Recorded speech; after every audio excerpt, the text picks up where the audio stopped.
RV&FJ plus reviews. Welcome back to RV&FJ Vacations. This is the Arizona vacation. It's day 10 of our Boston to LA and back again trip, and day 3 of the Arizona tour. Welcome to Antelope Canyon. This place has got to be on your bucket list. It is one of the most beautiful places I've ever seen in my life. These pictures don't do it justice. As good as these pictures look, it's better in person. Now you have to book a tour. You're no longer allowed to just go on your own. Ever since some hikers got caught in a flash flood and were killed in the Slot Canyon. We're using Slot Canyon Tours, not a sponsor, and they do a fantastic job of telling you history and let them take pictures for you. I unfortunately did not. As good as these pictures are, they can take pictures of stuff that I don't even see. They do such a great job. Pay attention to all of their rules. They're there for your protection. And listen to the history. It's worth it. It makes everything that much better.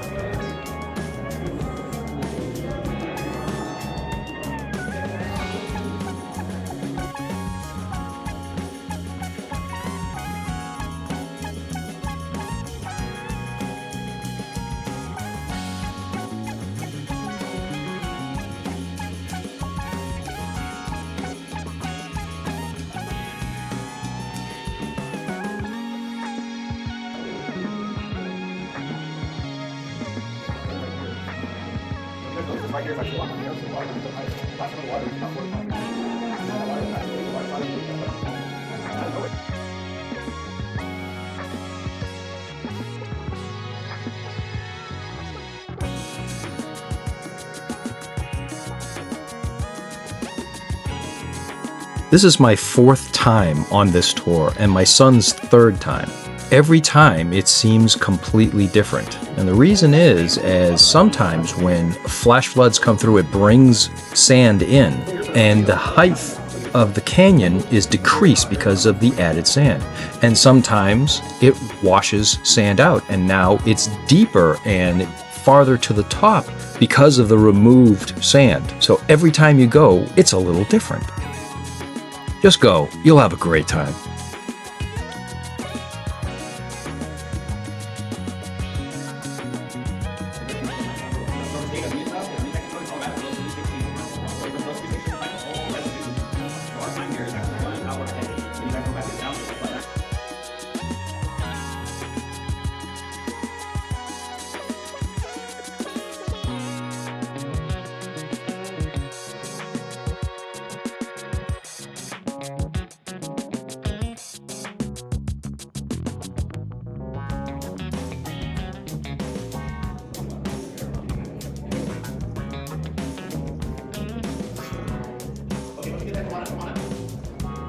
The total tour time is about an hour and a half. About a half hour to get there on their 4-wheel drive vehicle, about a half hour through the great tour, and then another half hour to get you back to the office. You know when you're at the end when you can really start to see sky, and then you're finally outside and you can see the tiny crack in that cliff wall that you just came out of. Unfortunately, that was the end for my uncles. They had to get going back. Both of them had something they had to do, so we had some breakfast at a local diner, and then my son and I headed off to Horseshoe Bend. You do have to pay to park, and the pricing has changed every once in a while. Every time I've gone, it's been a little bit different, but it was to pay for a walkway to go from the parking lot, which was expanded and tarred over so that you have a nice place to park. And then you used to have to walk across the desert, and it was a tough hike. But now you can get there through a nice meandering path that isn't too bad. There is an incline, but it's not horrible. It is a beautiful sight. Just stay away from the edge and don't do what I did. I know that looked like I was hanging on for dear life there, but That's the one and only? There's a second cliff below that one, so I just stood on that and made it look like I was hanging on. but still a little dangerous. Don't do what I did. Don't be an idiot.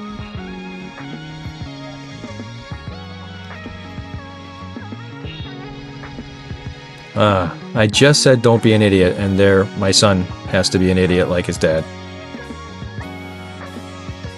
You can see just how far down. Those little tiny dots are boats. Isn't that crazy?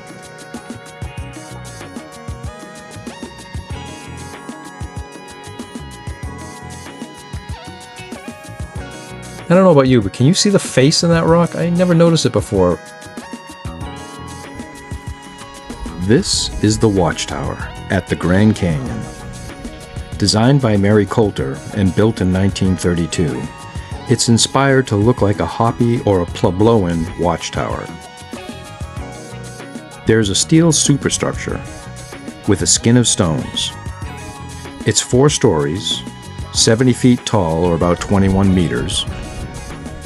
The foundation is approximately 40 feet or 12 meters. And the roof is a diameter of about 24 feet or 7 meters. The tower is purposely designed to look like ruins.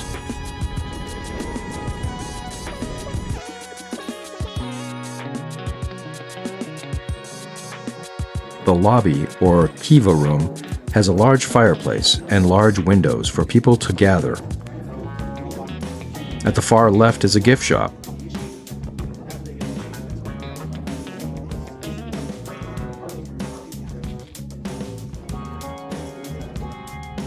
You have to make an appointment to go to the top of the tower, but you can't make it in advance, you make it when you get there. So our appointment that we got when we were there was 40 minutes, so we decided to look around.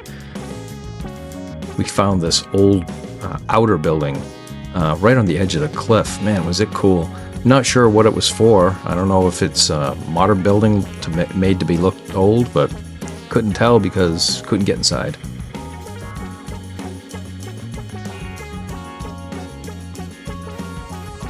We walked around the edge of the cliff. We took a lot of pictures. We had a really good time. And that 40 minutes just flew right by. And before you knew it, we were on our way up.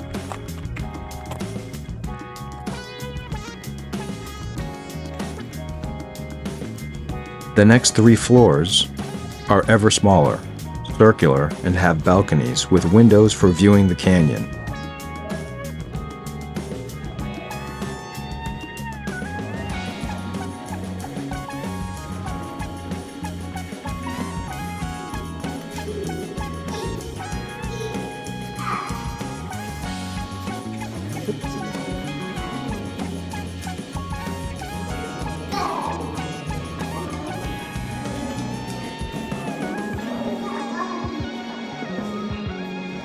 And each inner balcony affords a view of the lower floors.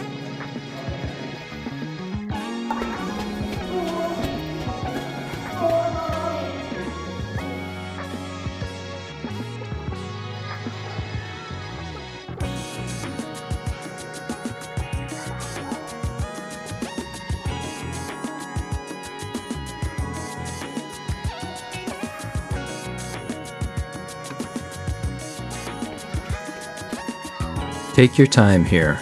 Enjoy this. Look at all the little pieces of art. Look out each window.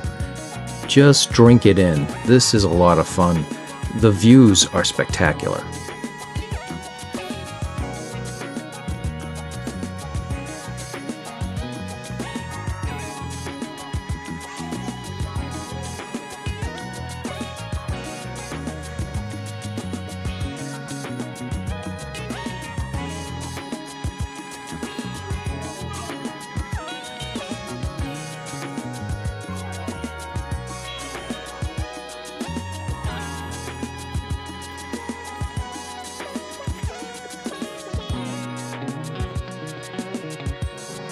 Make sure you bring your camera.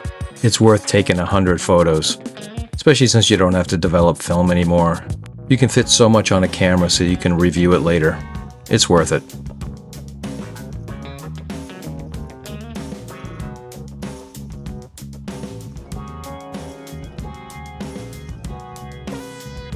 We left and followed the road alongside of the Grand Canyon, stopping every once in a while for different views. Check this one out. I really like this one.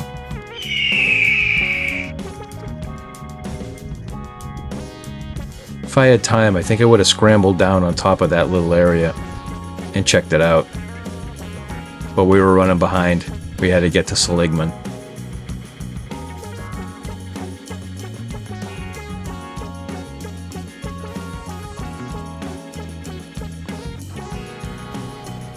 Of course, not so late that we couldn't stop every once in a while for a really great photographic area. Man, cell phones can really take some decent pictures.